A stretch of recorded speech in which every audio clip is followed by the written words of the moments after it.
ನಮಸ್ಕಾರ ವೀಕ್ಷಕರೇ, ರಕ್ಷಾಬಂಧನ್ ವಿಶೇಷ ಕಾರ್ಯಕ್ರಮಕ್ಕೆ ಸ್ವಾಗತ. ನಾನು ಭವ್ಯ ಶ್ರೀವತ್ಸ. ರಾಖಿ ಹಬ್ಬ, ರಕ್ಷಾಬಂಧನ್, ಈ ಹಬ್ಬವನ್ನು ನಾವು ಯಾಕೆ ಆಚರಣೆ ಮಾಡಬೇಕು? ರಾಖಿ ಹಬ್ಬದ ವಿಶೇಷತೆಗಳೇನು? ರಾಖಿ ಹಬ್ಬವನ್ನು ಆಚರಣೆ ಮಾಡೋದ್ರಿಂದ ನಮ್ಮ ಸಹೋದರರ ಆಯಸ್ಸು, ಐಶ್ವರ್ಯ, ಸಂಪತ್ತು ಹೇಗೆ ವೃದ್ಧಿಯಾಗತ್ತೆ? ಈ ರಾಖಿ ಹಬ್ಬ ಯಾವಾಗಿಂದ ಶುರುವಾಯಿತು? ಇದೆಲ್ಲವನ್ನು ನಾವು ಇವತ್ತಿನ ವಿಶೇಷ ಕಾರ್ಯಕ್ರಮದಲ್ಲಿ ತಿಳಿಸ್ಕೊಡ್ತಾ ಇದ್ದೇವೆ. ಈ ರಾಖಿ ಹಬ್ಬದ ಬಗ್ಗೆ ವಿಶೇಷ ಮಾಹಿತಿಗಳನ್ನು, ಈ ಹಬ್ಬದ ಮಹತ್ವವನ್ನು ತಿಳಿಸ್ಕೊಡ್ಲಿಕ್ಕೆ ಇವತ್ತು ನಮ್ಮ ಜೊತೆ ಇದ್ದಾರೆ ಕಾಳಿ ಮಾತೆಯ ಉಪಾಸಕಿಯಾಗಿರುವಂತಹ ಚಂದಾ ಪಾಂಡೆ ಅಮ್ಮಾಜಿಯವರು. ಅಮ್ಮ ನಮಸ್ಕಾರ. ರಕ್ಷಾಬಂಧನ್ ವಿಶೇಷ ಕಾರ್ಯಕ್ರಮಕ್ಕೆ ನಿಮಗೆ ಆತ್ಮೀಯ ಸ್ವಾಗತ. ನಮಸ್ತೆ ಅಮ್ಮ. ರಾಖಿ ಹಬ್ಬ, ರಕ್ಷಾಬಂಧನ್, ಇದು ಬಹಳಷ್ಟು ನಾವು ನೋಡ್ತಿರೋದು ಉತ್ತರ ಭಾರತದ ಕಡೆ ಪ್ರತಿಯೊಬ್ಬರೂ ಆಚರಿಸುವಂತಹ ಹಬ್ಬ. ಆದರೆ ನಮ್ಮ ದಕ್ಷಿಣ ಭಾರತಕ್ಕೆ, ಸೌತ್ ಇಂಡಿಯಾಗೆ ಬಂದರೆ ರಾಖಿ ಹಬ್ಬವನ್ನು ಪ್ರತಿಯೊಬ್ಬರೂ ಆಚರಣೆ ಮಾಡೋದಿಲ್ಲ. ಬಹಳಷ್ಟು ಜನ ಈ ರಾಖಿ ಹಬ್ಬ ಏನು ಅಂತಲೇ ಗೊತ್ತಿರೋದಿಲ್ಲ. ಆದರೆ ಈ ರಾಖಿ ಹಬ್ಬ ಬಹಳ ಪವಿತ್ರವಾದ ಹಬ್ಬ, ಬಹಳ ಶ್ರೇಷ್ಠವಾದ ಹಬ್ಬ ಅಂತ ಹೇಳ್ತಾರೆ. ಹಾಗಾಗಿ ಈ ರಾಖಿ ಹಬ್ಬ ಯಾವಾಗಿಂದ ಶುರುವಾಯಿತು, ಯಾಕೆ ಶುರುವಾಯಿತು, ನಾವು ರಕ್ಷಾಬಂಧನವನ್ನು ಯಾಕೆ ಆಚರಣೆ ಮಾಡಬೇಕು ತಿಳಿಸ್ಕೊಡಿ. ಇಲ್ಲಿ ನಿಮ್ಮ ಪ್ರಶ್ನೆಯಲ್ಲೇ ಉತ್ತರ ಬಂತು, ರಕ್ಷಾಬಂಧನ ಅನ್ನೋದು. ಹೌದಪ್ಪ, ಹೌದು. ರಕ್ಷೆಗಾಗಿ ಮಾಡುವಂಥ ಒಂದು ಪದ್ಧತಿ. ಇದು ಆರಂಭ ಆಗಿದ್ದು ಕೃಷ್ಣನಿಂದ, ಮೊಟ್ಟ ಮೊದಲ ಬಾರಿಗೆ ಮಹಾಭಾರತದ ಕಾಲದಲ್ಲಿ ಕೃಷ್ಣನಿಂದ. ಹೌದು, ಕೃಷ್ಣನಿಂದ ಮಹಾಭಾರತ ನಡೆದದ್ದು. ಅದು ಕೃಷ್ಣನ ಸಮಯದಿಂದ, ಕಾಲಮಾನದಿಂದ ಶುರುವಾಗಿದ್ದು. ಕೃಷ್ಣನಿಗೆ ಒಂದು ಸರ್ತಿ ಕೈ ಕುಯ್ಯತ್ತೆ. ಆವಾಗ ಅವಳ ತಂಗಿ ದ್ರೌಪದಿ ತೆಗೆದು, ಇದು ಏನಂತೀವಿ, ಚುನರಿ ಅಂತೀವಿ ನಾವು, ಅದೇ ಸೀರೆ ಸೆರಗನ್ನ ಹರಿದು ಬಿಟ್ಟು ಅಯ್ಯೋ ಅಣ್ಣನಿಗೆ ರಕ್ತ ಹೋಗ್ತಾ ಇದೆ ಅಂತ ಕಟ್ಟಿದ್ಲಂತೆ. ಅಂದ್ರೆ ಅಮ್ಮ, ಕೃಷ್ಣನ ಸ್ವಂತ ತಂಗಿ ಸುಭದ್ರೆ ಅಲ್ವಾ? ಆದ್ರೆ ಇದು ರಕ್ಷಾಬಂಧನ ಶುರುವಾಗಿರೋದು ದ್ರೌಪದಿ ಮತ್ತೆ ಕೃಷ್ಣನಿಂದನಾ? ಹೌದು. ಅಲ್ಲೇನಾಗುತ್ತೆ, ಅವಳು ಕಟ್ತಾಳೆ, ಕೃಷ್ಣಂದು ಕೈ ಕುಯ್ದಾಗ ಇವಳು ನೋಡ್ತಾಳೆ, ರಕ್ತ ಸೋರಕ್ಕೆ ಶುರುವಾಗತ್ತೆ. ಇದೊಂದು ಪ್ರಸಂಗ, ಈ ಒಂದು ಪದ್ಧತಿ ಬರಲಿಕ್ಕೆ ಇವಾಗ ಪೌರಾಣಿಕ ಹಿನ್ನೆಲೆ ಅಂದರೆ ಇದೊಂದು ಪ್ರಸಂಗ ಅಂತ ತಗೊಳ್ತೀವಿ. ಒಂದು ಇನ್ಸಿಡೆನ್ಸ್ ಅಂತ, ಒಂದು ಪ್ರಸಂಗ, ಒಂದು ಪ್ರಪಂಚಕ್ಕೆ ಪರಿಚಯ ಮಾಡಿಸ್ಲಿಕ್ಕೆ. ಹಾಗೆ ಅವಳದನ್ನು ಸೂತಿ ಮೀನ್ಸ್ ನೂಲು, ಒಂದು ಸೂತಿ ಸಾಡಿಯನ್ನು ಕತ್ತರಿಸ್ಬಿಟ್ಟು ತುಂಡು ಮಾಡಿ ಧೋತಿಯನ್ನು ಕೈಗೆ ಅವನಿಗೆ ಸುತ್ತಿದ್ಲಂತೆ. ಸುತ್ತಿದಾಗ ಅವನನ್ನಂತೆ, ನನಗೆ ರಕ್ಷೆ ಕಟ್ಟಿದ್ಯಾ, ನಿನ್ನನ್ನು ರಕ್ಷೆ ಮಾಡೋ ಜವಾಬ್ದಾರಿ ನಂದು. ತಂಗಿ ಕಟ್ಟಿದಂತಹ ಒಂದು ಸೀರೆ ಸೆರಗಿನ ತುಂಡಿನಿಂದ ತಂಗಿಯ ರಕ್ಷಣೆಗೆ ನಿಂತ ಅಣ್ಣ ಅಂತ, ಯಾವಾಗಲೂ ಸಹ ಸದಾ ಕಾಲ ಅಣ್ಣನ ರಕ್ಷೆ ತಂಗಿಗಿರುತ್ತೆ ಅಂತ ಹೇಳ್ಬಿಟ್ಟು ಅಲ್ಲಿ ಆ ಒಂದು ಪ್ರಸಂಗ ಬಂತು. ಕೃಷ್ಣನಿಂದ ಆರಂಭ ಆಯಿತು. ಆವಾಗ ಅವಳಿಗೆ ಸಭೆಯಲ್ಲಿ ಅವಮಾನ ಮಾಡಿದಾಗ ಕೃಷ್ಣ ಸೀರೆಯನ್ನ ಕೊಟ್ಟರು. ಅಂದ್ರೆ ಆ ಋಣಬಾಧೆಯನ್ನ ಬ್ಯಾಲೆನ್ಸ್ ಮಾಡಿದ್ರು ಅನ್ನುವಂಥ ಒಂದು ಪ್ರಸಂಗ ಬರುತ್ತೆ. ಇದು ಒಂದು ಪ್ರಸಂಗ. ಆದರೆ ಇನ್ನೊಂದು ಕಡೆಗೆ ಏನು ಹೇಳ್ತಾರೆ ನೋಡಿ, ಎಷ್ಟು ವಿಚಿತ್ರವಾಗಿದೆ. ಒಂದು ಹಬ್ಬಕ್ಕೆ, ಈಗ ನೀವು ರಕ್ಷಾಬಂಧನ ಅಂತ ಹೇಳಿದ್ವಿ, ಹಬ್ಬ ಅಂತ ಹೇಳಿದ್ವಿ, ಇದಕ್ಕೆ ಇನ್ನೊಂದು ನೂಲು ಹುಣ್ಣಿಮೆ ಅಂತ ಕರಿತೀವಿ. ಹೌದಲ್ಲಪ್ಪ? ನೂಲು ಅಂದ್ರೇನು? ತುಂಬಾ ವಿಶೇಷ. ಉತ್ತರ ಕರ್ನಾಟಕದ ಕಡೆ, ನಮ್ಮ ನೂಲು ಹುಣ್ಣಿಮೆ ಅಂತ ಮಾಡ್ತಾರೆ. ಆ ನೂಲು ಹುಣ್ಣಿಮೆಗೆ, ನೂಲು ಅಂದರೆ ಅಗೇನ್ ದಾರ, ಹೌದಲ್ವಾ? ಇನ್ನೊಂದು ಪ್ರಸಂಗದಲ್ಲಿ ಏನು ಹೇಳುತ್ತೆ ಅಂದರೆ, ಆದಿಮಾನವರು ಮೊಟ್ಟ ಮೊದಲ ಬಾರಿಗೆ ದಾರವನ್ನ, ಅಂದ್ರೆ ನಾರಿಕೇಳ ಅಂದ್ರೆ ತೆಂಗಿನ ಜುಟ್ಟಿನಿಂದ, ಅಂದ್ರೆ ನಾರಿನಿಂದ ದಾರವನ್ನ ಮಾಡಿದ್ರು. ಆ ದಾರದಿಂದ ವಸ್ತ್ರವನ್ನ ಮಾಡಿದ್ರು. ಅದರ ನೆನಪಿಗೋಸ್ಕರ ಈ ಹುಣ್ಣಿಮೆಗೆ ನೂಲು ಹುಣ್ಣಿಮೆ ಅಂತಿಟ್ರು. ಅಂದ್ರೆ ಮೊಟ್ಟ ಮೊದಲನೇದಾಗಿ ಜಗತ್ತಲ್ಲಿ, ಅಂದ್ರೆ ಭೂಮಿ ಮೇಲೆ ದಾರವನ್ನ ಹುಟ್ಟಿದಂತಹ ದಿನ ಅಂತ ನಾರಿ ಅಂತ, ಇದು ನೂಲು ಹುಣ್ಣಿಮೆ ಅಂತಿಟ್ರು ಅಂತ. ಇದೇ ನೂಲು ಹುಣ್ಣಿಮೆನ ಕಡಲ್ ತೀರದವರು ನಾರಿಕೇಳ ಹುಣ್ಣಿಮಾ ಅಂತಾರೆ. ನಾರಿಕೇಳ ಅಂದ್ರೆ ತೆಂಗಿನಕಾಯಿ. ಹೌದು, ಆಯ್ತಾ? ಆ ತೆಂಗಿನಕಾಯಿಯನ್ನ ಪೂಜೆ ಮಾಡಿ ಸಮುದ್ರಕ್ಕೆ ಸಮರ್ಪಿಸ್ತಾರೆ. ಸರಿ. ಯಾಕೆ ಅಂದ್ರೆ ಈ ನೂಲು ಇವ್ರು ಹಿಂಗಂದ್ರು, ಅವ್ರು ನಾರಿಕೇಳ ಹುಣ್ಣಿಮೆ ಅಂದ್ರು. ಅದನ್ನ ತಗೊಂಡೋಗಿ ಸಮುದ್ರಕ್ಕೆ ಯಾಕೆ ಅರ್ಪಿಸ್ತಾರೆ ಅಂದ್ರೆ, ಇನ್ಮೇಲೆ ನಿನ್ನ ಇದು ಅಲೆಗಳು ತೀವ್ರ ಗತಿಯಲ್ಲಿ ಬರ್ದಲೆ ನಮ್ಮ ವ್ಯಾಪಾರಕ್ಕೆ ಅನುಕೂಲವಾಗೋ ರೀತಿ ಶಾಂತನಾಗು ಅಂತ ಸಮುದ್ರ ರಾಜನಿಗೆ ಬೇಡ್ಕೊಂಡು ನಾರಿಕೇಳವನ್ನ ಬಿಟ್ರು. ಇದೇ ನೂಲು ಹುಣ್ಣಿಮೆಗೆ ಅಂತ ಹೇಳ್ತಾರೆ. ಇನ್ನೊಂದು ಕಡೆ ರಾಖಿ ಕಾ ತ್ಯೋಹಾರ್ ಅಂತಾರೆ. ಉತ್ತರ ಭಾರತದಲ್ಲಿ ರಕ್ಷಾಬಂಧನ್ ಅಂತಾರೆ. ರಾಖಿ ಕಾ ತ್ಯೋಹಾರ್ ಅಂತಾನೆ ಕರೀತಾರೆ. ಇದು ರಾಜಸ್ಥಾನ್ ಕಡೆಗೆ ಆ ಬಾರ್ಡ್ರಲ್ಲಿ ಕರೀತಾರೆ. ಯಾಕೆ ಅಂದರೆ, ಆ ಕೃಷ್ಣ ಇವಳಿಗೆ ಕಾಪಾಡಿದ ತಂಗಿಗೆ ಅದೇ ತರಹ ನಮ್ಮ ಅಣ್ಣಂದಿರು ನಮ್ಮ ರಕ್ಷೆಗೋಸ್ಕರ ನಿಲ್ಲಲಿ ಅಂತ ಹೇಳಿ ಕಟ್ಟುವಂಥ ಪೋಟಲಿ ಅಂತೀವಿ. ಪೋಟಲಿ ಅಂದರೆ ಒಂದು ಬಟ್ಟೆಯಲ್ಲಿ ಅಕ್ಷತೆಗಳನ್ನು ಇಟ್ಕೊಂಡು ಅದನ್ನು ಆ ಬಟ್ಟೆಯಲ್ಲಿ ಕಟ್ಬಿಟ್ಟು ಮಂತ್ರಪಠನೆಯೊಂದಿಗೆ ಅವರವರ ದೇವರ ಮಂತ್ರಗಳನ್ನು ಹೇಳ್ಕೊಂಡು ಅದನ್ನು ಪೋಟ್ಲಿ ಅಂತ ಕಟ್ಟೋದು, ಒಂದು ಗಂಟು ಮಾಡಿಬಿಟ್ಟು ಬಾಜು ಅಂದರೆ ಇಲ್ಲಿ ಕಟ್ಟೋದು, ತೋಳಿಗೆ ಕಟ್ಟೋದು ಅಂತ, ತೋಳಿಗೆ ಕಟ್ಟಿದ್ರು ಅಂತ ಹೇಳ್ತಾರೆ. ಅದಕ್ಕೆ ಸೊಲೋನೋ ಅಂತ ಹೇಳ್ತಾರೆ, ಸೊಲೋನೋ ಕಾ ತ್ಯೋಹಾರ ಅಂತಾರೆ, ಪೋಟ್ಲಿ ಕಟ್ಟುವಂಥದ್ದು ಅಂತ. ಇನ್ನು ಈ ಕಡೆಗೆ ಬಂದರೆ ಕೃಷ್ಣ ಧರ್ಮರಾಜನಿಗೆ ಕತೆ ಹೇಳ್ತಾರಂತೆ ಈ ರಕ್ಷಾ ಬಂಧನದ ಬಗ್ಗೆ, ನೂಲು ಹುಣ್ಣಿಮೆಯ ಬಗ್ಗೆ. ದಾನವರ ಜೊತೆ ಇಂದ್ರ ಯುದ್ಧಕ್ಕೆ ಬಂದಾಗ ಇಂದ್ರ ಸೋತೋಗ್ತಾರೆ. ಸೋತ್ಬಿಟ್ಟು ಅಮರಾವತಿಗೆ, ಇದು ಕೂಡ ಉತ್ತರ ಭಾರತದ್ದೇ, ಅಮರಾವತಿ ನಾಗ್ಪುರ ಪ್ರಾಂತ್ಯದ್ದೇ, ಯಾಕಂದರೆ ವಿದರ್ಭ ದೇಶ ಅಂದಾಗ ಅಲ್ಲಿ ಮಹಾಭಾರತ ನಡೆದಂಥದ್ದು ಕಾಲ ಅದು. ಸೊ ಅಲ್ಲಿಂದ ಅವರು ಅಲ್ಲಿಗೆ ಓಡೋಗ್ತಾರೆ. ದೇವೇಂದ್ರ ತನ್ನ ಒಂದು ಆಸ್ಥಾನವನ್ನು ಬಿಟ್ಟು ಅಲ್ಲಿ ದಾನವರು ಕುಣಿಲಿಕ್ಕೆ ಶುರು ಮಾಡ್ತಾರೆ. ಆಗ ಇಂದ್ರನ ಹೆಂಡತಿ ಸಚೀದೇವಿ ತನ್ನ ಗಂಡನಿಗೆ ಯುದ್ಧದಲ್ಲಿ ಗೆದ್ಕೊಂಡು ಬಾ ಅಂತ ರಕ್ಷಾ ಬಂಧನ್ ಅಂದರೆ ರಾಖಿ ಅಂತ ಇದೊಂದೇ ಅಲ್ಲ, ಅಣ್ಣ ತಂಗಿರ್ದಂತಲ್ಲ, ರಕ್ಷೆಯನ್ನು ಕೊಡುವಂತಹ ಒಂದು ಪದ್ಧತಿ, ತಾಯ್ತಾತರ. ಇಂದ್ರನಿಗೆ ಕಟ್ಟಿದ್ರು. ಅವಾಗ ಇಂದ್ರ ಹೋಗಿ ಮತ್ತೆ ದಾನವರ ಮೇಲೆ ಯುದ್ಧ ಮಾಡ್ಕೊಂಡ್ಬಂದ್ರು. ಅವಾಗ ಆ ಯುದ್ಧದಲ್ಲಿ ಇಂದ್ರ ಗೆದ್ರು. ಅಲ್ಲಿಂದ ಬಂತು ರಕ್ಷೆ ಮಾಡೋದು, ರಕ್ಷೆ ಕಟ್ಟೋದು ಅಂತ. ಈ ಅರ್ಥದಲ್ಲಿ ಸಾಕಷ್ಟು ಕಡೆ ಹೆಂಡತಿಯಾದವಳು ಗಂಡನಿಗೆ ಬಾಜು ಅಂದರೆ ತೋಳಿಗೆ ರಕ್ಷೆಯನ್ನು ಕಟ್ಟುವಂತಹ ಪದ್ಧತಿ ಇತ್ತು. ಅದೆಲ್ಲ ನಶಿಸ್ಕೊಂಡು ಇವಾಗ ಎಲ್ಲಿಗೆ ಬಂದಿದೆ ಅಂದರೆ ಅಣ್ಣ ತಂಗಿಯರ ಬೇರೆ ಮಾಡುವಂಥದ್ದು ಅಂತ ಬಂದಿದೆ. ಇಲ್ಲಿ ಯಾವುದೇ ಜಾತಿ ಧರ್ಮ ಅನ್ನೋದು ಪರಿಗಣನೆಗೆ ಬರ್ತಿರಲಿಲ್ಲ. ಇದಿಷ್ಟನ್ನು ಹೊರತುಪಡಿಸಿ ಇದೇ ದಿನ ದ್ವಿಗಜರು ಜನಿವಾರ ಬದಲಾಯಿಸುವಂಥದ್ದು, ಜನಿವಾರಗಳನ್ನು ಬದಲಾಯಿಸ್ಕೊಳ್ಳೋ ಇದು ಯಜುರೂಪಕರ್ಮ ರಿಗುಪಕರ್ಮ ಎರಡು ಬರುತ್ತೆ. ಅಂದರೆ ಯಾರ್ಯಾರು ಯಾವ್ಯಾವುದನ್ನು ಅನುಸರಿಸ್ಕೊಂಡು ಹೋಗ್ತಿರ್ತಾರೆ ಅವರ ಒಂದು ಶೈಲಿ ಅಂದರೆ ಧರ್ಮ ಪದ್ಧತಿ, ಆ ಪ್ರಕಾರ ಜನಿವಾರ ಬದಲಾಯಿಸೋ ಹಬ್ಬ ಅಂತ ಕೂಡ ಹೇಳ್ತಾರೆ. ಆಯಿತಾ? ಇದಿಷ್ಟು ಬರುವಂಥದ್ದು ಈ ನೂಲು ಹುಣ್ಣಿಮೆಯ ಹಿನ್ನೆಲೆಗಳು ಎಷ್ಟೊಂದು ಪ್ರಕಾರದಲ್ಲಿದೆ. ಅಂದರೆ ಬರೀ ಅಣ್ಣ ತಂಗಿನೇ ಅಂತ ಅಲ್ಲ, ಹೆಂಡತಿಯಾದವಳು ಗಂಡನ ಶ್ರೀರಕ್ಷೆಗೆ ಕಟ್ಟುವಂಥದ್ದು ಈ ಥರದ್ದೆಲ್ಲ. ಮತ್ತೆ ಕುಂತಿ ಯುದ್ಧದಲ್ಲಿ ಗೆದ್ಕೊಂಡು ಬನ್ನಿ ಮಕ್ಕಳಿಗೆ ಕಟ್ಟೋದು, ತಾಯಿಯಾದವಳು ಮಕ್ಕಳಿಗೆ ರಕ್ಷೆಯನ್ನು ಕಟ್ಟುವಂಥದ್ದು. ಅಂದರೆ ಇದು ರಕ್ಷಾ ಪಡೆಯುವಂತಹ ಹಬ್ಬ ಅಂತ ಆಚರಣೆಗೆ. ಮತ್ತು ಇದರಲ್ಲಿ ಇನ್ನೊಂದು ನಾವು ಏನು ಮಾಡ್ತಾ ಇದ್ದೀವಿ, ಈಗ ಪ್ಲಾಸ್ಟಿಕ್ಕಿಂದು ಇದು ರಾಖಿಗಳೆಲ್ಲ ಕಟ್ಬಿಡ್ತೀವಿ ಅಲ್ಲ, ಇದು ಕೂಡ ಬಹಳ ಮುಖ್ಯವಾಗಿ ಗಮನದಲ್ಲಿ ಇಟ್ಕೊಳ್ಬೇಕಾಗಿದ್ದು ಸೂತಿ ಅಂತೀವಿ, ನೂಲು ಅಂತೀವಿ. ಅದನ್ನು ನಾವೇ ಪ್ರಿಪೇರ್ ಮಾಡಬೇಕಾ, ನಾವೇ ರೆಡಿ ಮಾಡಬೇಕಾ ಅಥವಾ ಹೊರಗಡೆ ಸಿಗತ್ತಾ? ಇವಾಗ ನೂಲಿಂದು ಸಿಗ್ತಾ ಅಂದರೆ ಹಸಿ ದಾರದ್ದು ಮಧ್ಯದಲ್ಲಿ ಸ್ವಲ್ಪ ಹರಳೆಲ್ಲ ಇಟ್ಟಿರುವಂಥದ್ದು ಡೆಕೋರೇಟಿವ್ ರಾಖಿಗಳು ಸಿಗ್ತಾ ಇದೆ. ಆದಷ್ಟು ನೀವು ಬೇಕಾದ್ರೆ ಚಿನ್ನದ ಕಟ್ಟಿ, ಬೆಳ್ಳಿದ ಕಟ್ಟಿ ಅಥವಾ ಡೆಕೋರೇಟಿವ್ ಕಟ್ಟಿ ಅದರ ಜೊತೆಗೆ ಒಂದು ದಾರವನ್ನು ಕಟ್ಟಲೇಬೇಕು. ದಾರ ಜೊತೆಗೆ ಅದರ ಜೊತೆಗೆ ಸೇರಿಸ್ಬಿಟ್ಟು ಈಗೆಲ್ಲ ಬಂದಿದೆ ಬಹಳಷ್ಟು ಜನಗಳಲ್ಲಿ ಇದು ಜಾಗೃತಿ ಮೂಡಿದೆ. ಅಂದರೆ ಹಳೆಯ ಕಾಲದ್ದು ಏನಿತ್ತಲ್ಲ ಇದು ಒಂದು ಸಂಪ್ರದಾಯ, ಅದರ ಪ್ರಕಾರ ಸೂತಿಗಳು ಇವಾಗ ನೋಡಿ ನೀವು ಆನ್ಲೈನಲ್ಲಿ ಓಪನ್ ಮಾಡಿದ್ರೆ ಎಲ್ಲ ದಾರದಲ್ಲಿ ಮಾಡಿದ್ದಾರೆ ಈ ಸರ್ತಿ. ಈ ಹಬ್ಬ ಇರೋದೇ ನೂಲು ಹುಣ್ಣಿಮೆ ಅಂದಾಗ ನೂಲನ್ನೇ ಕಟ್ಟಬೇಕು, ಪ್ಲಾಸ್ಟಿಕ್ಕಿಂದು ಇನ್ಯಾವುದ್ರದ್ದು ಕಟ್ಟುವಂಥದ್ದಲ್ಲ. ಅದು ಹೇಗೆ ಕಟ್ಟಬೇಕು? ಅಕ್ಕ ಆಗಲಿ, ತಂಗಿ ಆಗಲಿ, ತಮ್ಮ ಆಗಲಿ, ಅಣ್ಣ ಆಗಲಿ, ಅವರ ಮನೆಗೆ ಹೋಗಿ ಅಂಗಡಿಲಿ ಯಾವುದೋ ಒಂದು ರಾಖಿ ಸಿಗತ್ತೆ, ತಂದುಬಿಡ್ತಾರೆ. ಈ ಅವ್ರು ಕೆಲಸ ಮಾಡುವಂಥ ಸ್ಥಳಗಳಿರ್ಬೋದು, ಎಲ್ಲೋ ಕೆಲವೊಬ್ಬರು ಮನೆಗಳಿಗೆ ಹೋಗಿ ಕಟ್ಟಬೇಕು ಅಂತ ಏನಿಲ್ಲ, ಎಲ್ಲಿ ಸಿಗುತ್ತೋ ಅಲ್ಲಿ ರಾಖಿಯನ್ನು ಕಟ್ಬಿಡ್ತಾರೆ. ಇದು ಸರಿನಾ? ಅಥವಾ ಸರಿಯಾದ ವಿಧಾನದಲ್ಲಿ ರಾಖಿ ಹಬ್ಬವನ್ನು ಆಚರಿಸಬೇಕು ಅಂದರೆ ಹೇಗೆ ಆಚರಿಸಬೇಕು? ಸರಿಯಾದ ವಿಧಾನದಲ್ಲಿ ರಾಖಿ ಹಬ್ಬ ಆಚರಿಸಬೇಕು ಅಂದರೆ ತಂಗಿ ಅಥವಾ ಅಕ್ಕ ಆದವಳು ತಮ್ಮ ಅಥವಾ ಅಣ್ಣನ ಮನೆಗೆ ಹೋಗಬೇಕು. ಯಾವ ರೀತಿ ಹೋಗಬೇಕು? ಒಂದು ತಟ್ಟೆಯಲ್ಲಿ ದೀಪಗಳನ್ನು ರೆಡಿ ಮಾಡ್ಕೊಳ್ಬೇಕು, ಅಕ್ಕಿಯನ್ನು ಇಟ್ಕೊಳ್ಬೇಕು, ಗಂಧವನ್ನು. ಆ ಎರಡು ದೀಪಗಳು ಅಂದರೆ ನೀವು ಮೆಟಲ್ದಲ್ಲ, ಗೋಧಿ ಹಿಟ್ಟಿನಲ್ಲಿ ತಯಾರು ಮಾಡ್ಕೊಂಡಿರಬೇಕು.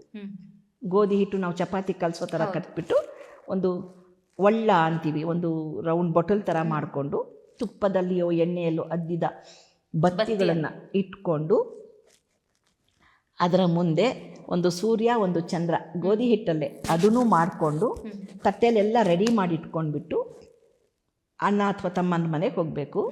ಹೋಗ್ಬಿಟ್ಟು ಮಣೆ ಹಾಕುವ ಮುಂಚೆ ಒಂದು ಪದ್ಮ ರಂಗೋಲಿ ಅಂದರೆ 8 ಕಡ್ಡಿಗಳು ಪ್ಲಸ್ ಮತ್ತು ಇಂಟು ಹಾಕ್ಬಿಟ್ಟು ಪದ್ಮ ರಂಗೋಲಿ ಅಂದರೆ 8 ದಿಕ್ಕಿನಿಂದಲೂ ನಮಗೆ ಯಾವುದೇ ಸಂಕಷ್ಟ ಬಂದರೂ ನೀನು ನಮಗೆ ಕಾಪಾಡಲಿಕ್ಕೆ ಬದ್ಧನಾಗಿರಬೇಕು ಅನ್ನುವ ಸಂಕಲ್ಪದೊಂದಿಗೆ ಕಟ್ಟೋದೇ ರಾಖಿ ಹಬ್ಬ.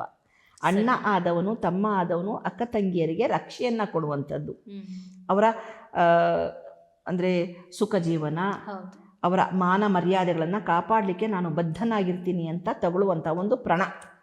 ಈಗಿನ ಕಾಲದಲ್ಲೆಲ್ಲ ಏನಾಗಿದೆ ಅಂದರೆ ಅಣ್ಣ ತಂಗಿಯರು ಅಥವಾ ಅಕ್ಕ ತಮ್ಮಂದ್ರೆ ಇರ್ಬೋದು ಬಹಳ ದೂರನೇ ಆಗಿರ್ತಾರೆ. ಯಾಕೆಂದರೆ ಮದುವೆ ಆದಮೇಲೆ ಅವರ ಸಂಸಾರ ಅವರಿಗೆ, ಇವರ ಸಂಸಾರ ಇವರಿಗೆ, ಇವರನ್ನೆಲ್ಲ ಬೆಸೆಯುವಂತಹ ಹಬ್ಬನೇ ಈ ರಾಖಿ ಹಬ್ಬ ಅಂತ ಹೇಳ್ಬೋದು. ಬಹಳ ಜನ ಏನೋ ಒಂದು ಕೆಲಸದ ಒತ್ತಡ, ಏನೋ ಒಂದು ಕಾರಣಗಳಿಂದ ಈ ರಾಖಿ ಹಬ್ಬವನ್ನು ಬಿಟ್ಬಿಡ್ತಾರೆ. ಇದು ಎಷ್ಟು ಸರಿ ಅಮ್ಮ? ಅಲ್ಲ, ಅದೇ ಹೇಳಿದ್ದು.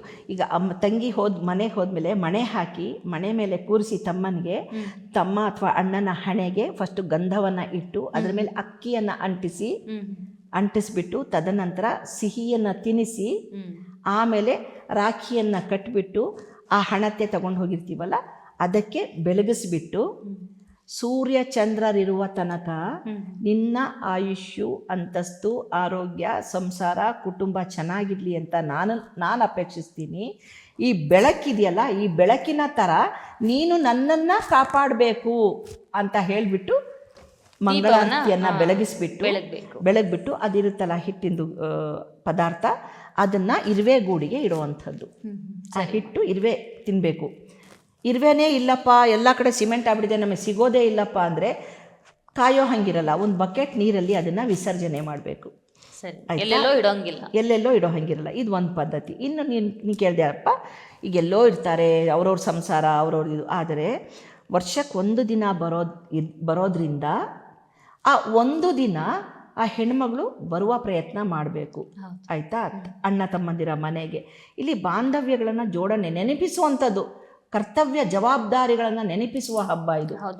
ಹಬ್ಬಗಳ ಮಹತ್ವನೇ ಅದು. ಎಲ್ಲರನ್ನ ಒಂದುಗೂಡಿಸುವಂಥದ್ದು, ಎಲ್ಲರನ್ನ ಸೇರಿಸುವಂಥದ್ದು, ಸಂಬಂಧಗಳನ್ನ ಉಳಿಸುವಂಥದ್ದೇ ಹಬ್ಬಗಳ ಅಲ್ವಾ? ಈಗ ಏನೋ ಒಂದು ಯಾವುದೋ ಒಂದು ದುಸ್ಥಿತಿ ಇರುತ್ತೆ ತಂಗಿಯ ಅಥವಾ ಅಕ್ಕನ ಮನೆಯಲ್ಲಿ ಅಂದಾಗ ಅಣ್ಣನಾದವನು ನೀನು ಎಷ್ಟೇ ಶ್ರೀಮಂತ ಆಗಿರಪ್ಪ ರೇಷ್ಮೆ ಸೀರೆ ತಗೊಂಡು ಹೋಗೋಂಗಿಲ್ಲ, ಕಾಟನ್ ಸೂತಿ ಸಾಡಿನೇ ತಗೊಂಡು ಹೋಗಬೇಕು. ಸೂತಿ ಅಂದರೆ ಕಾಟನ್ನಿನ ಬಟ್ಟೆ ವಸ್ತ್ರವನ್ನು ತಗೊಂಡು ಅದ್ರ ಜೊತೆಗೆ ಸ್ವೀಟನ್ನು ಇಟ್ಕೊಂಡು ತಂಗಿ ಮನೆಗೆ ಹೋಗಿ ಕಟ್ಟಿಸ್ಕೊಳ್ಳೋ ಅಂಥದ್ದು. ಯಾವಾಗ ತಂಗಿಗೆ ಅನಾರೋಗ್ಯವೋ ದುಸ್ಥಿತಿಯೋ ಏನೋ ಅಥವಾ ಮನೆಯಲ್ಲಿ ಅತ್ತೆ ಮಾವ ನೋಡ್ಕೊಳ್ಳಿಕ್ಕಾಗಲ್ಲ, ಬಿಟ್ಟು ಬರೋಕ್ಕಾಗಲ್ಲ, ನೋಡ್ಕೊಳ್ಳೇಬೇಕು, ಅಂತಹ ದುಸ್ಥಿತಿ ಇದ್ದಾಗ ಮಾತ್ರ ಅಣ್ಣ ತಮ್ಮಂದಿರೇ ತಂಗಿ ಮನೆಗೆ ಹೋಗಿ ಕಟ್ಟಿಸ್ಕೊಂಡು ಬರಬೇಕು. ಆದರೆ ಇದನ್ನು ಮಾಡಲೇಬೇಕು. ಯಾಕೆ ಅಂದರೆ ಇದು ಒಂದು ಸಂಪ್ರದಾಯ. ಬೇಕಾದಷ್ಟು ಪದ್ಧತಿಯಲ್ಲಿ ಅಂದರೆ ಪ್ರಸಂಗಗಳು ಬಂದಿದೆ, ಪ್ರಸಂಗದ ರೂಪದಲ್ಲಿ ತೋರಿಸಿದ್ದಾರೆ. ಪ್ರಸಂಗ ರೂಪದಲ್ಲಿ ಏನು ತೋರಿಸಿದ್ದಾರೆ ಅಂದರೆ ಅಣ್ಣ ತಂಗಿಯ ಬಾಂಧವ್ಯ ಉಳ್ಕೊಂಡು ಹೋಗಬೇಕು, ನಾನೊಂದು ದಿಕ್ಕು ನೀನೊಂದು ದಿಕ್ಕು ಅಂತ ಇರಬಾರ್ದು, ಮುಖಕ್ಕೆ ಕಟ್ಕೋಬಾರ್ದು ಅನ್ನುವ ಉದ್ದೇಶ ಒಂದು ಕಡೆಗಿದ್ರೆ, ಇನ್ನು ಒಡ ಹುಟ್ಟಿದವರೇ ಅಣ್ಣ ತಮ್ಮಂದಿರ ಅನ್ನೋ ಪ್ರಶ್ನೆ ಬರುತ್ತೆ. ಹೌದು, ಖಂಡಿತ ಇಲ್ವಲ್ಲ, ಅಣ್ಣ ತಮ್ಮಂದ್ರೆ ಇಲ್ಲ, ನಾವೇನು ಮಾಡಬೇಕು ಅಂತ ಬಹಳಷ್ಟು ಜನ ಪ್ರಶ್ನೆಗಳನ್ನ ಕೇಳ್ತಾರೆ. ಆವಾಗ ನಾವೇನಂತೀವಿ, ಮಾನಸ್ ಗುರುಭಾಯಿ ಅಂತೀವಿ. ಅಂದರೆ ನಮ್ಮ ಗುರುಕುಲ ಪದ್ಧತಿಯಲ್ಲಿ ಮಾನಸ್ ಗುರುಭಾಯಿ ಅಂದರೆ ಮಾನಸಿಕವಾಗಿ ನಾನು ನಿನ್ನನ್ನು ಅಣ್ಣನಾಗಿಯೋ ತಮ್ಮನಾಗಿಯೋ ಸ್ವೀಕರಿಸ್ತಾ ಇದ್ದೀನಿ ಅಂತ. ಈ ಹೆಣ್ಮಗಳಂದರೆ ಎದುರಿಗಿರೋರು ಕೂಡ ನಾನು ಕೂಡ ಮಾನಸಿಕವಾಗಿ ಆತ್ಮಸಾಕ್ಷಿಯಾಗಿ ನಿನ್ನನ್ನು ತಂಗಿ ಅಥವಾ ಅಕ್ಕನಾಗಿ ಸ್ವೀಕರಿಸ್ಕೊಳ್ತೀನಿ ಅಂತ ನಾವು ಮಾಡುವಂಥ ಒಂದು ಸಂಕಲ್ಪಗಳು ಮತ್ತು ಮನಸ್ಸಿನ ಭಾವನೆಗಳು.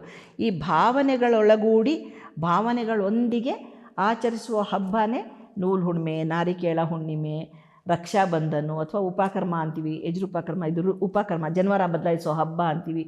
ಇದೆಲ್ಲವೂ ಕೂಡ ಒಂದು ಬಾಂಧವ್ಯಗಳನ್ನು ಗಟ್ಟಿ ಮಾಡಲಿಕ್ಕೋಸ್ಕರ ಇರುವಂಥ ಒಂದು ಆಚರಣೆ. ಸರಿಮ್ಮ, ಇನ್ನು ಬಹಳಷ್ಟು ಜನ ರಾಖಿ ಕಟ್ಬಿಟ್ಟಿದ್ದೀವಿ. ಈಗ ಅಕ್ಕ ಇರ್ಬೋದು, ತಂಗಿ ಇರ್ಬೋದು, ಹೋಗಿ ಅಣ್ಣನಿಗೋ ತಮ್ಮನಿಗೋ ರಾಖಿ ಕಟ್ಟಿದ್ಮೇಲೆ ಅವ್ರು ಕೊಡುವಂತಹ ದುಡ್ಡು ಏನು ರಿಟರ್ನ್ ಗಿಫ್ಟ್ ಕೊಡ್ತೀಯಾ, ಯಾವುದು ಅಂದರೆ ಅದ್ರ ಮೇಲೆ ಜಾಸ್ತಿ ಇರುತ್ತೆ. ನಮ್ಮ ಅಣ್ಣ ಏನು ಕೊಡ್ಬೋದು, ನನ್ನ ತಮ್ಮ ಏನು ಕೊಡ್ಬೋದು, ಸ್ವಲ್ಪ ಕೊಟ್ಟರೆ ಇಲ್ಲ ಇಷ್ಟು ಸಾಲಲ್ಲ ಜಾಸ್ತಿ ಕೊಡು, ಈ ಥರ ಎಲ್ಲ ಇರುತ್ತೆ. ಇದು ಪದ್ಧತಿನ ಅಂದರೆ ರಾಖಿ ಕಟ್ಟಿಸ್ಕೊಂಡಂತಹ ಅಣ್ಣ ಅಥವಾ ತಮ್ಮ ಅಕ್ಕನಿಗೋ ತಂಗಿಗೋ ಏನು ರಿಟರ್ನ್ ಗಿಫ್ಟ್ ಕೊಡಬೇಕು ಅಂತ. ಇಲ್ಲಿ ರಿಟರ್ನ್ ಗಿಫ್ಟ್ ಅನ್ನೋ ಪದವೇ ಇಲ್ಲಪ್ಪ.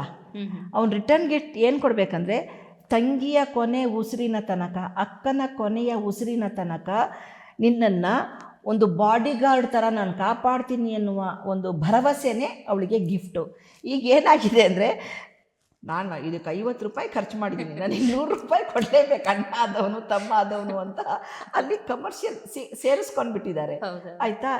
ಇದು ತುಂಬ, ನಾನೇ ಸುಮಾರಷ್ಟು ಮಕ್ಕಳಲ್ಲಿ ಕೇಳಿದ್ದೀನಿ, ನಾನು ನೋಡಿ ರಾಖಿ ಕಟ್ಟಿದ್ರೆ ದುಡ್ಡು ಬರುತ್ತೆ ಅಂತ 300 ರೂಪಾಯಿ ರಾಖಿ ತೊಗೊಂಡಿದ್ದೆ, 200 ರೂಪಾಯಿ ಕೊಟ್ಟ, ಅಥವಾ 300 ರೂಪಾಯಿ ತೊಗೊಂಡೋಗಿದ್ದೆ, 500 ರೂಪಾಯಿ ಕೊಟ್ಟ, ನಂಗೆ ವರ್ಕೌಟೇ ಆಗಿಲ್ಲ ಅಂತಾರೆ.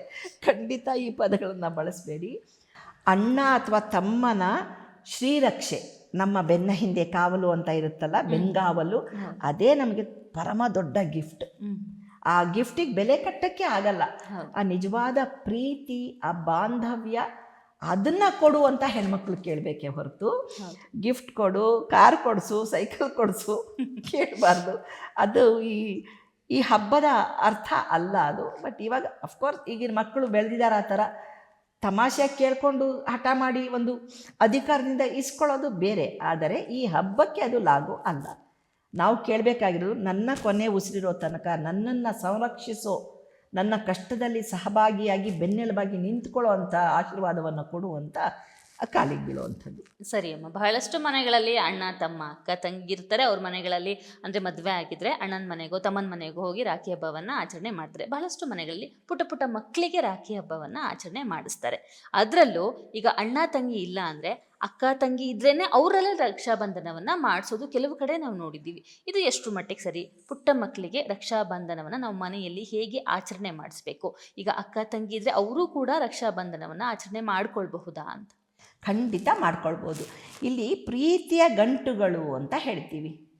ಗಂಡ್ಮಕ್ಕಳೇ ಇಲ್ಲ, ಬರೀ ಹೆಣ್ಮಕ್ಳೇ ಇದ್ದಾಗ ಅವರವರಲ್ಲಿ ಯಾವುದೇ ಕಲಹ ಬಾರ್ದಲೆ ನಾವು ಹೀಗೆ ಕೊನೆ ತನಕ ಇರೋಣ ಅನ್ನುವ ಪ್ರವೃತ್ತಿ, ಮನೋಪ್ರವೃತ್ತಿಯೊಂದಿಗೆ ಕಟ್ಟಿಸ್ಕೊಳ್ಳುವಂಥದ್ದು. ಇನ್ನು ಪುಟ್ಟ ಮಕ್ಕಳು, ಅವಕ್ಕೇನು ಗೊತ್ತೇ ಇರಲ್ಲ, ಹೌದು, ಅವಕ್ಕೆ ನಾವು ಕಟ್ಟಿಸ್ತೀವಿ. ಯಾಕೆ ಅಂದರೆ ಈಗಿನಿಂದ ಮನೆಯೇ ಮೊದಲ ಪಾಠಶಾಲೆ ಅಲ್ವಾ.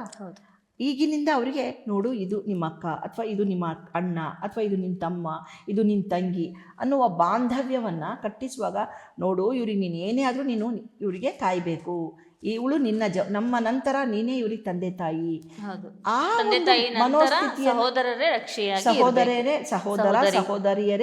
ಇವ್ರಿಗೆ ಅವ್ರ ತಂದೆ ತಾಯಿ, ಅವ್ರಿಗೆ ಇವ್ರ ತಂದೆ ತಾಯಿ ಅನ್ನುವ ಪ್ರವೃತ್ತಿಯನ್ನು ಪಾಠವಾಗಿ ಹೇಳಿಕೊಟ್ಟು ಅವರಿಗೆ ಅದಕ್ಕೆ ಇದನ್ನು ಕಟ್ಟೋದು ಅಂತ ಹೇಳಿ ಕಟ್ಟಿಸೋದ್ರಲ್ಲಿ ತುಂಬ ಅರ್ಥ ಇರುತ್ತೆ. ಮತ್ತು ಸಹಬಾಳ್ವೆಯೇ ನಮ್ಮ ಗುರಿಯಾಗಿರಬೇಕು. ಮನುಕುಲದ ಗುರಿ ಸಹಬಾಳ್ವೆ ಆಗಿರಬೇಕು. ಆ ಸಹಬಾಳ್ವೆಯ ಇನ್ನೊಂದು ಪದವೇ ಈ ರಕ್ಷಾಬಂಧನ ಅಥವಾ ನೂಲು ಹುಣ್ಣಿಮೆ, ನಾರಿಕೇಳ ಹುಣ್ಣಿಮೆ, ಸೊಲೋನಿ ಹುಣ್ಣಿಮೆ, ರಾಖಿಕಾ ತ್ಯೋಹಾರ್. ಇದಿಷ್ಟೆಲ್ಲ ಒಂದೇ ಪದದಲ್ಲಿ ಹೇಳಬೇಕು ಅಂದರೆ ಸಹಬಾಳ್ವೆ. ಆಸ್ತಿ ಅಂತಸ್ತು, ಆಸ್ತಿ ಕೇಸ್ ಹಾಕ್ತೀನಿ, ದುಡ್ಡಿಗೆ ಕೇಸ್ ಹಾಕ್ತೀನಿ, ಅದೆಲ್ಲ ಬಿಟ್ಟು ಮರೆತು ನೂಲಿನ ಜೊತೆ ನಾವಿರ್ತೀವಿ ಅನ್ನೋ ಸಂಕಲ್ಪದೊಂದಿಗೆ ಬದುಕಿದ್ರೆ ತುಂಬ ಚೆನ್ನಾಗಿರುತ್ತೆ. ಸಹೋದರತ್ವವನ್ನು ಉಳಿಸುವಂತಹ ಹಬ್ಬ, ಅಥವಾ ಸಹೋದರ ಸಹೋದರಿ ಎಷ್ಟೇ ವೈಮನಸ್ಸಿದ್ದು ಸಹ ಮತ್ತೆ ಅವರು ಒಂದಾಗಿ ಒಂದೇ ಮನಸ್ಸಿನಿಂದ ಕೂಡಿ ಬಾಳಬೇಕು ಅನ್ನೋಂಥ ಒಂದು ಮಹತ್ವವನ್ನು ಸಾರುವಂತಹ ಈ ರಕ್ಷಾಬಂಧನ್. ಈ ರಕ್ಷಾಬಂಧನ್ ಹೆಚ್ಚು ನಾವು ಅಂದರೆ ಇದಕ್ಕೆ ಟೈಮು, ಅಥವಾ ಇದೇ ಟೈಮಲ್ಲಿ ನಾವು ರಾಖಿ ಕಟ್ಟಬೇಕು, ಇದೇ ದಿನ ನೀವು ರಾಖಿ ಕಟ್ಟಬೇಕು, ಇದೇ ಥರ ಏನಾದ್ರು ಇದೆಯಾ ಅಮ್ಮ? ಶಾಸ್ತ್ರೋಕ್ತವಾಗಿ ಏನಾದ್ರು ವಿಧಿವಿಧಾನಗಳು ಇದೆಯಾ? ಇಲ್ಲೇನಾಗುತ್ತೆ, ಗೌರಿ ಪಂಚಾಂಗ ಅಂತ ಸಿಗುತ್ತೆ. ಎಲ್ಲ ನಿಮಗೆ ಇವಾಗೆಲ್ಲ ಗೂಗಲ್ ಅಮ್ಮನಿಗೆ ಕೇಳಿಬಿಟ್ರೆ ಹೇಳ್ಬಿಡ್ತಾರೆ, ಹೌದಲ್ಲಪ್ಪ. ಆ ಗೌರಿ ಪಂಚಾಂಗದಲ್ಲಿ ಅಮೃತ ಗಳಿಗೆ ಅಂತ ಇರುತ್ತೆ. ಆಸ್ಪೇಷಿಯಸ್ಸು, ವೆಲ್ತು, ಪ್ರಾಫಿಟ್ಟು, ಆ ಸಂದರ್ಭವನ್ನು, ಆ ಟೈಮಿಂಗ್ಸ್ ನೋಡಿಕೊಂಡು ಕಟ್ಟಿದ್ರೆ ಒಳ್ಳೆಯದು. ಕೆಲವು ಸರ್ತಿ ಏನಾಗುತ್ತೆ, ದೂರದಿಂದ ಬಂದವರು ಫ್ಲೈಟ್ ಬುಕ್ ಮಾಡ್ಕೊಂಡ್ಬಿಟ್ಟಿರ್ತಾರೆ. ಹೌದು, ಊರುಗಳಿಂದ ಬಂದಿರೋರು ಫ್ಲೈಟ್ ಬುಕ್ ಮಾಡ್ಕೊಂಡಿರ್ತಾರೆ. ಆ ಸಂದರ್ಭದಲ್ಲಿ ಏನು ಮಾಡಬೇಕು ಅಂದರೆ, ಒಂದು ಉದ್ಧರಣಿ ನೀರು ತಗೊಂಡು, ಅಥವಾ ಒಂದು ಚಮಚದಲ್ಲಿ ನೀರು ತಗೊಂಡು, ನೀವೇನು ಹೇಳ್ಕೊಳ್ಳೋ ಬೇಡ, 3 ಸರ್ತಿ ಆ ರಾಖಿ ಮೇಲೆ ಆ ಚಮಚದ ನೀರನ್ನು ತಿರುಗಿಸ್ಬಿಟ್ಟು ಭೂಮಿಗೆ ಸಮರ್ಪಿಸೋದು. ಅಂದರೆ ನಾನು ಅನಿವಾರ್ಯ ಸ್ಥಿತಿಯಲ್ಲಿದ್ದೀನಿ, ಹಾಗಾಗಿ ನನ್ನ ತಮ್ಮನಿಗೋ ಅಣ್ಣನಿಗೋ ಈ ರಕ್ಷೆಯನ್ನು ಕಟ್ಬಿಟ್ಟು ನಾನು ಮತ್ತೆ ವಾಪಸ್ ಜರ್ನಿ ಮಾಡಬೇಕಿದೆ. ಹಾಗಾಗಿ ಇದರಲ್ಲಿರೋ ದೋಷ ತಾಯಿ ಭೂತಾಯಿ ನೀನು ಸಮರ್ಪಿಸ್ಕೋ, ನಿವಾರಣೆ ಆಗ್ಬಿಡ್ಲಿ ಅಂತ. ದೋಷ ಏನಾದ್ರು ಇದ್ರೆ ನಿವಾರಣೆ ಆಗುತ್ತೆ. ನನ್ನ ಅಣ್ಣ ತಮ್ಮಂದಿರ ಜವಾಬ್ದಾರಿ ನಿನಗೆ ಕೊಡ್ತಾ ಇದ್ದೀನಿ ಅಂತ ಭೂಮಿ ಮೇಲೆ ಹಾಕುವಂಥದ್ದು. 3 ಉದ್ಧರಣಿ ನೀರನ್ನು ಹಾಕ್ಬಿಟ್ಟು ಕಟ್ಟುವಂಥದ್ದು. ಇದನ್ನು ಮಾಡೋದ್ರಿಂದ ಇಲ್ಲಿ ಏನಾಗಿದೆ, ತುಂಬಾ ಅನುಕೂಲಕ್ಕೆ ತಕ್ಕ ಶಾಸ್ತ್ರಗಳು ತುಂಬಾ ಇದೆ ನಮ್ಮಲ್ಲಿ. ಹೌದು, ಬಹಳಷ್ಟು ಜನ ಅವ್ರಿಗೆ ಹೆಂಗ್ ಅನುಕೂಲ ಆಗುತ್ತೋ ಹಂಗೆ ಶಾಸ್ತ್ರಗಳನ್ನ ಟರ್ನ್ ಮಾಡ್ಕೊಂಡಿದ್ದೀವಿ. ಅದರಲ್ಲಿ ಇದು ಒಂದು ಅನುಕೂಲಕ್ಕೆ. ಯಾಕಂದ್ರೆ ಈಗಿನ ಕಾಲಮಾನ ಸ್ಥಿತಿ ಹಾಗಿದೆ ಅಂದಾಗ ಈಗ ಫ್ಲೈಟ್ ಬುಕ್ ಮಾಡ್ಕೊಂಡಾಗ ಕ್ಯಾನ್ಸಲ್ ಮಾಡೋಕ್ಕಾಗಲ್ಲ. ಹೌದು, ಅದು ಇಳಿಯೋ ಟೈಮು ಕೂಡ ಕೆಲವು ಸತಿ ಹೆಚ್ಚು ಕಡಿಮೆ ಆಗ್ಬಿಡತ್ತೆ. ನಾವು ಅನ್ಕೊಂಡು ಪ್ಲಾನ್ ಪ್ರಕಾರ ನಡೆದಿಲ್ಲ ಅಂದಾಗ ಜಲ ಎಲ್ಲ ಪಾಪ ಪರಿಹಾರ ತೊಂದರೆಗಳನ್ನು ಪರಿಹಾರ ಮಾಡ್ತಾಳೆ ಗಂಗೆ ಅಮ್ಮ ಅಂದಾಗ ಅವಳನ್ನು ಸಾಕ್ಷಿಯಾಗಿಟ್ಕೊಂಡು ಕಟ್ಟುವಂಥದ್ದು. ಓಕೆ ಅಮ್ಮ, ಕೆಲವೊಂದು ಸಂದರ್ಭಗಳೇನಾಗುತ್ತೆ, ಯಾವುದೇ ಹಬ್ಬ ಬಂದಾಗ ಏನೋ ಒಂದು ಆರೋಗ್ಯ ಸರಿ ಇಲ್ದೇನೋ ಯಾವುದೋ ಒಂದು ಕಾರಣಗಳಿಂದ ಆ ಹಬ್ಬವನ್ನು ನಾವು ಮಿಸ್ ಮಾಡ್ಕೊಂಬಿಟ್ಟಿರ್ತೀವಿ. ಹಾಗೆಯೇ ಈ ರಾಖಿ ಹಬ್ಬ ದಿನ ಅಕ್ಕ ತಂಗಿ ಅಣ್ಣ ತಮ್ಮ ಇವರು ಮೀಟ್ ಮಾಡ್ಲಿಕ್ಕೆ ಆಗಿರಲ್ಲ, ರಾಖಿ ಕಟ್ಟಕ್ಕೆ ಆಗಿರಲ್ಲ, ಅಂಥವರು ಬೇರೆ ಯಾವ ದಿನನಾದರೂ ರಾಖಿಯನ್ನು ಕಟ್ಬೋದಾ? ಹಾಂ, ಹಬ್ಬ ಮಿಸ್ ಆದ ನಂತರ ಮೊದಲ ಬಾರಿಗೆ ಯಾವಾಗ ಸಿಗ್ತಾರೆ ಆವತ್ತು ಕಟ್ಟುವ ಆದ್ಯತೆ ಇದೆ, ಅದ ನಂತರ ಇಲ್ಲ. ಸರಿ, ಹಬ್ಬ ಮಿಸ್ ಆಗಿಬಿಡುತ್ತೆ, ಇನ್ನು ಯಾವತ್ತೋ ಒಂದಿನ ಸಡನ್ ಆಗಿ ಸಿಗ್ತಾರೆ, ಆವತ್ತಿನ ದಿನ ಈ ಆಚರಣೆಯನ್ನು ಮಾಡಬಹುದು. ಇನ್ನು ಪ್ರತಿಯೊಂದು ಹಬ್ಬಗಳಲ್ಲೂ ನಮ್ಮ ಹಿಂದೂ ಸಂಪ್ರದಾಯದಲ್ಲಿರುವಂಥ ಪ್ರತಿಯೊಂದು ಹಬ್ಬಗಳು ಇವಾಗ ಆಡಂಬರಕ್ಕೇ ಜಾಸ್ತಿ ಹೋಗ್ತಾ ಇದೆ. ಅಂದರೆ ಭಕ್ತಿ ಕಡಿಮೆ ಆಗ್ತಿದೆ, ಆಡಂಬರಗಳು ಹೆಚ್ಚಾಗ್ತಿದೆ. ಈ ರಾಖಿ ಹಬ್ಬ ಬಂತು ಅಂದರೆ ಅಣ್ಣಂದ್ರಿಗೆ ನಾವು ಚಿನ್ನದ ರಿಂಗ್ ಮಾಡಿಸ್ಕೊಳ್ಳೋದು ಅಥವಾ ದೊಡ್ಡ ದೊಡ್ಡ ಒಂದು ಹೆಚ್ಚಿನ ಮೌಲ್ಯದ ಬಟ್ಟೆಗಳನ್ನ ತರೋದು, ಈ ಥರದ್ದೆಲ್ಲ ಆಡಂಬರತೆ ಜಾಸ್ತಿ ಆಗಿಬಿಟ್ಟಿದೆ. ಅಂದರೆ ಚಿನ್ನದ ರಾಖಿ ಕಟ್ಟಿದ್ರೆ ಶ್ರೇಷ್ಠ, ಬೆಳ್ಳಿ ರಾಖಿ ಕಟ್ಟಿದ್ರೆ ಶ್ರೇಷ್ಠ, ಈ ಥರ ಎಲ್ಲ ಬಂದ್ಬಿಟ್ಟಿದೆ. ಇದು ಎಷ್ಟರ ಮಟ್ಟಿಗೆ ಸರಿ? ಇಲ್ಲ, ಇದು ಹೇಳಿದ್ನಲ್ಲ, ಚಿನ್ನ ಬೆಳ್ಳಿ ನಿಮ್ಮ ಯೋಗ್ಯತಾನುಸಾರ ಕೊಡೋಂಗಿದ್ರೆ ಕೊಟ್ಕೊಳ್ಳಿ, ತಪ್ಪಿಲ್ಲ. ಆದರೆ ಅದು ಶ್ರೇಷ್ಠ ಅಲ್ಲ. ಮುಖ್ಯವಾಗಿ ಬೇಕಾಗಿರೋದು ನೂಲು, ಆಯಿತಾ? ಈಗ ಕೆಲವರೆಲ್ಲ ಶಕ್ತಿ ಇರೋರು ಏನು ಮಾಡ್ತಾರೆ, ಚಿನ್ನದ ಯಾಕೆ ಮಾಡಿಸ್ತಾರೆ ಅಂದರೆ ಅದು ಸದಾಕಾಲ ಕೈಯಲ್ಲಿದ್ದರೆ ಅಕ್ಕ ಅಥವಾ ತಂಗಿ ನೆನಪಿರತ್ತೆ ಅನ್ನುವ ಕಾರಣಕ್ಕೆ ಚಿನ್ನ ಅಥವಾ ಬೆಳ್ಳಿಗೆ ಹೋಗ್ತಾ ಇದ್ದಾರೆ. ಬಿಟ್ಟರೆ ಅಲ್ಲೂ ಕೂಡ ಕೆಲವೊಂದು ಆಡಂಬರ, ಕೆಲವೊಂದು ಬಾಂಧವ್ಯತೆ ಇದೆ, ಇನ್ನು ಉಳ್ಕೊಂಡಿದೆ, ಆಯ್ತಾ? ಅದಕ್ಕೋಸ್ಕರ ಬೆಳ್ಳಿಯ ಅಥವಾ ಚಿನ್ನದ್ದು ಇವಾಗೆಲ್ಲ ಬಂದಿದೆ. ತ್ರಿಶೂಲ, ಓಂಕಾರ, ಗಣಪತಿ, ಬೆಳ್ಳಿದೆಲ್ಲ ಇವಾಗ ಎಲ್ಲ ಜ್ಯುವೆಲ್ರಿ ಶಾಪಲ್ಲಿ ಸಿಗ್ತಾ ಇದೆ. ಯಾಕೆ ಅಂದರೆ ಅದು ಸದಾಕಾಲ ಕೈಯಲ್ಲಿ ಉಳ್ಕೊಳ್ಳುತ್ತೆ ಅನ್ನುವ ಉದ್ದೇಶಕ್ಕೆ ಬೆಳ್ಳಿದು ಅಥವಾ ಚಿನ್ನದ ಕಟ್ತಾ ಇದ್ದಾರೆ. ಆದರೆ ಮುಖ್ಯವಾಗಿ ಕಟ್ಟಬೇಕಾಗಿರೋದು ಅದರ ಜೊತೆಗೆ ಒಂದು ದಾರ, ಹಸಿ ದಾರ. ಇದು ಇದಲ್ಲ, ಬಟ್ಟೆ ಹೊಲಿಯೋ ದಾರ ಅಂತದಲ್ಲ, ಪೂಜೆಗೆ ಬಳಸುವ ಹಸಿ ದಾರವನ್ನು ಕಟ್ಟಿದ್ರೆ ಒಳ್ಳೆಯದು. ಇನ್ನು ಬಹಳಷ್ಟು ಕಡೆ ಅಮ್ಮ ಹೇಳ್ತಾರೆ, ರಾಖಿ ಹಬ್ಬ ನಮಗೆ ಪದ್ಧತಿ ಇಲ್ಲ, ನಮ್ಮ ಆಚರಣೆ ಇಲ್ಲ ಅಂತ ಹೇಳ್ತಾರೆ. ಇವಾಗ ರಾಖಿಯನ್ನು ಕಟ್ಟೋದು ತುಂಬ ಫ್ಯಾಷನಬಲ್ಲು ಆಗಿಬಿಟ್ಟಿದೆ. ಹಾಗಾಗಿ ಈ ರಾಖಿ ಹಬ್ಬ ಆಚರಿಸುವಂತಹ ಪದ್ಧತಿ ಇಲ್ಲದವರು ಕೂಡ, ಅಂದರೆ ನಾವು ಇವಾಗ ರಾಖಿ ಕಟ್ಟಬೇಕು ಅಂದರೆ ಮಾಡ್ಕೊಳ್ಬೋದಾ? ಅಂದರೆ ಈ ವರ್ಷದಿಂದ ಶುರು ಮಾಡ್ಕೊಳ್ಬಹುದಾ? ಖಂಡಿತ ಮಾಡ್ಬೋದಪ್ಪ. ಈ ಒಂದು ರಕ್ಷಾಬಂಧನ, ಅಣ್ಣ ತಮ್ಮ ಅಕ್ಕ ತಂಗಿಯರ ಸಂಬಂಧಕ್ಕೆ ಯಾವ ಜಾತಿ, ಯಾವ ಪದ್ಧತಿ, ಯಾವ ಕುಲ ಯಾವುದೂ ಇಲ್ಲಮ್ಮ. ಯಾವುದೇ ಹಬ್ಬಗಳಿಗೆ ನಾ ಹೇಳೋದು, ಮುಂಚೆ ಇತ್ತು 4 ಹಬ್ಬ, 4 ವರ್ಣಗಳಿಗೆ ಪ್ರಭೇದ ಇತ್ತಲ್ಲ, 4 ವರ್ಣಗಳು, ಆ 4 ವರ್ಣಗಳಿಗೆ 4 ಹಬ್ಬ ಇದ್ದಿದ್ದು ಮುಂಚಿನ ಕಾಲದಲ್ಲಿ. ಅದಿವಾಗಿಲ್ಲ. ಪ್ರತಿಯೊಂದು ಹಬ್ಬವು ಎಲ್ಲರೂ ಕೂಡ ಸೇರಿಕೊಂಡು ಖುಷಿಯಾಗಿ ಆಚರಿಸೋದ್ರಲ್ಲೇ ಆ ಒಂದು ಆನಂದ ಇದೆ ಅಂದಾಗ ಖಂಡಿತ ಯಾರ ಮನೇಲಿ ಪದ್ಧತಿ ಇಲ್ಲ ಅಂದ್ಕೊಂಡಿದ್ದೀರಾ ಅವರೂ ಕೂಡ ಆ ಮಕ್ಕಳಿಗೆ ಆ ಪದ್ಧತಿನೇ ಹೇಳ್ಕೊಡಿ. ಯಾಕಂದರೆ ಅವರು ಅಣ್ಣ ತಂಗಿರು, ಅಕ್ಕ ತಮ್ಮಂದಿರು ಇರ್ತಾರೆ ಅಲ್ವಾ? ಇನ್ನೊಂದು ಮನೇಲಿ ಆ ಹಬ್ಬ ಆಚರಿಸುವಾಗ ನಮ್ಗೆ ಯಾಕೆ ಕಟ್ಟಿಲ್ಲ ಅಂತ ಆ ಮಕ್ಕಳ ಮನಸ್ಸಿನಲ್ಲಿ ಬರ್ಸೋದ್ಕಿಂತಲೂ ಆ ಮಕ್ಕಳ ಕೈಯಲ್ಲಿ ನೀವು ಆಚರಿಸಿ ಹೆಮ್ಮೆ ಪಡಿ, ಆನಂದ ಪಡಿ, ಖುಷಿ ಪಡಿ, ಅದೇ ಒಳ್ಳೆಯದು. ಪ್ರಪಂಚದಲ್ಲಿ ನಮ್ಮ ಗುರುಕುಲದ ಪದ್ಧತಿ ಪ್ರಕಾರ ಮನುಕುಲ ಅಂದರೆ ಎಲ್ಲ ಜಾತಿಯವರು ಒಂದೇ. ಹೌದು, ಮನುಷ್ಯರೆಲ್ಲ ಒಂದೇ ಅನ್ನೋದನ್ನೇ ಎಲ್ಲ ಗ್ರಂಥಗಳು ಹೇಳಿರೋದು. ಇಲ್ಲಿ ಏನಾಗ್ತಾ ಇದೆ, ಬ್ಲಡ್ ಗ್ರೂಪ್ ಒಂದು ಬೇರೆ ಇರುತ್ತೆ. ಯಾಕಂದರೆ ನಮ್ಗೆ ಅನಿವಾರ್ಯ ಅಂದಾಗ ರಕ್ತವನ್ನು ಕೊಡೋದಕ್ಕೆ ಗುಂಪನ್ನು ನೋಡಬೇಕೇ ಹೊರತು ಈ ಒಂದು ಆಚರಣೆಗಳಲ್ಲಿ ಜಾತಿಯನ್ನು ನೋಡಬಾರ್ದು, ಧರ್ಮಾಚಾರವನ್ನು ನೋಡಬಾರ್ದು. ಅಂದರೆ ನಾನು ಈ ಜಾತಿಯವನು, ನಾನು ಆ ಜಾತಿಯವನು, ನೋ. ಈಗ ನನ್ನದೇ ಆದ 1-2 ಜನ ಇದ್ದಾರೆ ಮುಸ್ಲಿಮ್ಸು, ಅವರಿಗೂ ನಾನು ರಾಖಿ ಕಟ್ತೀನಿ, ಕಟ್ಟಿಸ್ಕೊಳ್ತಾರೆ. ಆ ಪ್ರಕಾರ ಹೋದರೆ ಹುಮಾಯೂಗೆ ಹಿಂದೂ ರಾಣಿ ರಾಖಿ ಕಟ್ಬಿಟ್ಟು ಅಣ್ಣ ಮಾಡ್ಕೊತಾರೆ. ಅಣ್ಣ ಮಾಡಿಕೊಂಡು ಆಮೇಲೆ ಅದೇ ರಾಜ ನನ್ನ ತಂಗಿ ಆದ್ಲು ಇವಳು ಅಂದ್ಬಿಟ್ಟು ಗುಜರಾತಿನ ಮೇಲೆ ರಾಜನಿಗೆ ದಂಡೆತ್ತು ಹೋಗಿ ಗೆದ್ದಿಸ್ಕೊಡ್ತಾರೆ. ಇತಿಹಾಸದಲ್ಲೂ ಸಹ ರಾಖಿ ಹಬ್ಬಕ್ಕೆ ಪ್ರಾಮುಖ್ಯತೆಯನ್ನು ಕೊಟ್ಟಿದ್ದಾರೆ. ಹುಮಾಯೂಗೆ ಕಟ್ತಾರೆ ಅವರು ರಾಖಿಯನ್ನ, ರಾಣಿ. ಅವಾಗ ಯಾಕೆ ಅಂದರೆ ಅವ್ನು ಬಲವಾಗಿರ್ತಾನೆ ಆ ಸಂದರ್ಭದಲ್ಲಿ.